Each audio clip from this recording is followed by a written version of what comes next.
Hi guys, Christine here. Welcome back to my channel. I said I would bring you my postpartum must-haves, and today that is exactly what I'm going to do. So if you don't know much about me, I am mummy to two. I have an 18-month-old son, and I have a baby who I am just about to pop out in the next month or so. If only it was that easy, just pop them out. It is a girl. But I wanted to talk to you about my postpartum must-haves. These are things that I used with my son Jack after I had him, and then there are a couple of things that I wished I had and wished I had used that I've included as well. So hopefully you find this helpful. So some of these must-haves are kind of obvious. First of all, I'm going to include, I've got like a pile of stuff here, so that's why I'm going to be looking over here. The obvious things. If you don't know, and it's kind of a little bit worrying if you don't know this, you bleed after you have a child, like really heavily. And also, for some lucky women, you have like complete loss of bladder control. So I should also mention, this is going to be a TMI video. If you don't want that, then don't watch it. But you know, your pelvic floor goes through some pretty intense trauma during childbirth if you do have a natural delivery. So yeah, it's hard. So one of the things that I wished I had with Jack last time was just to go ahead and buy some of these. Lovely, huh? Some discreet adult nappies. Just for the first 24 hours, it's gonna make my life so much easier. I don't have to worry about, you know, leaking and things like that, and I can just biff these in the bin and I don't have to worry about all the mess. I've also got just standard maternity pads as well, which I will use later on. But I actually found I had bought too many of those with Jack. I didn't need as many as I needed, and I went down to like regular ones really fast.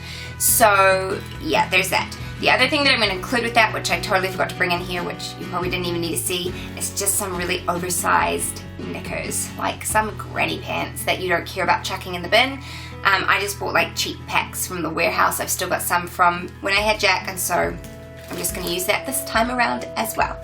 You don't want to worry about the mess and all that stuff, and you want to be comfortable, so make sure you get some of those. Along the lines with recovery postpartum and just keeping comfortable, I bought last time Kleenex flushable cleansing cloths, and they were one of the best things that I bought. So much gentler.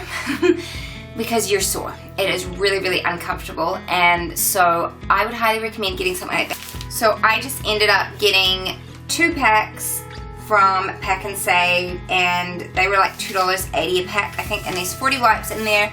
Essentially they're like baby wipes for adults, which is kind of crazy that you go back to being like a baby postpartum. It's like role reversal. Anyway, and then also, this is something that I wished I had had with Jack. I had read about it and I just couldn't find anything at the time that would work, but I just found these in a dollar store, and they're meant for sores. But postpartum, you fill them up with warm water and use them to keep yourself clean. Every time you use the bathroom, it will help with stinging and that kind of stuff, especially if you tear.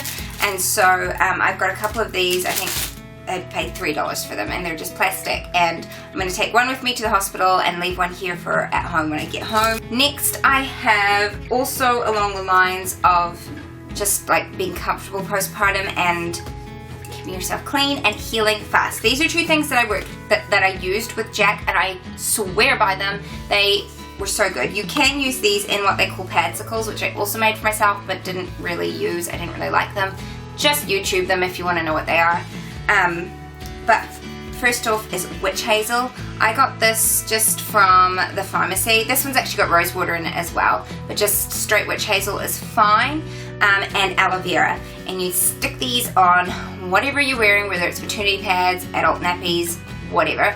Stick these on there, and it is very soothing and it helps heal you up. Especially the witch hazel. I really found this was just a charm.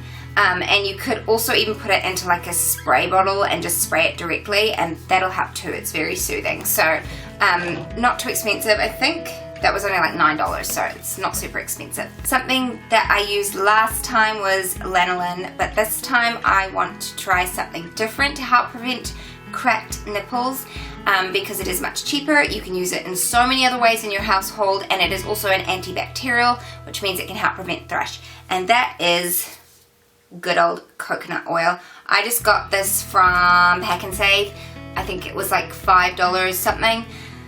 I know there's gonna be someone out there who's like, well, it's not organic, blah, blah, blah. That doesn't really matter to me.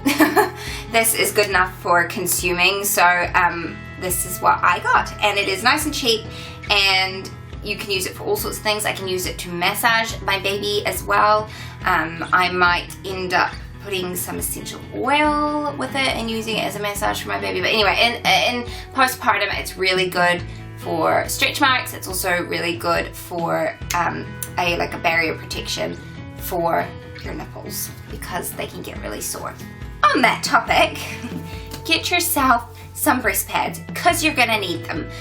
Once your milk comes in, you need them. I do have reusable breast pads that I used once my milk supply regulated, but while I was engorged and in those early days, I needed disposable ones because I went through them really fast, and also it was just hygienically, it was better because I could change them out a lot quicker. So I like this brand. I get them from Kmart. I think the warehouse also sells them. It's $5 a packet. And I just find they stick better than the other ones. And then just in regards to pain management again, if you aren't aware of this, you do, well, a lot of women, I certainly did, get postpartum cramping or afterbirth pains. Generally those happen when you're nursing, which is a very natural thing. It's about your uterus contracting down to its normal state, and it's a good thing, but it is very uncomfortable. And so I would highly suggest having a heat pack of some sort. I use this all the time now while I'm pregnant. Even when I'm not pregnant, I use it. But postpartum, it's really handy when you know you're going to go nurse your baby. Pop it in the microwave for a little bit, and then you can put that on your tummy while you're nursing, and it'll just help those with those postpartum cramps. And then just to finish off, I would also say pain relief. Everyone's opinions are different on this. I don't have any problem with taking ibuprofen and paracetamol. I took them round the clock for 2 weeks after I had Jack, and I needed to take it. So if you need to take something, do it, and don't stinge on it. Make sure you're using it according to the directions, but don't try and be tough and just get over it, because you are recovering, and it is tough, especially if you've had a C-section. Yeah, don't even think about skipping out on your pain medication. That's just crazy talk.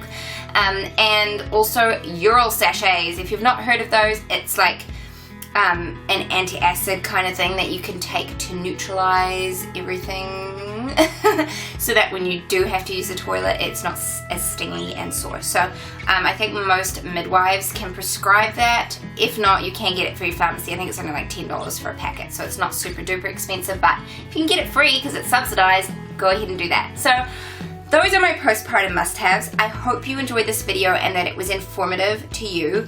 The postpartum recovery period is not my favorite, and I want to make sure that I give myself plenty of grace this time around, so I am well prepared. Anyway, if you did like this video, please give it a thumbs up. If you have any questions, please leave them in the comments below. I will do my very best to answer them. And if you would like to keep up to date with my pregnancy journey and other aspects of my life, then please hit the subscribe button. Love to have you along for the ride. Otherwise, I will see you in my next video.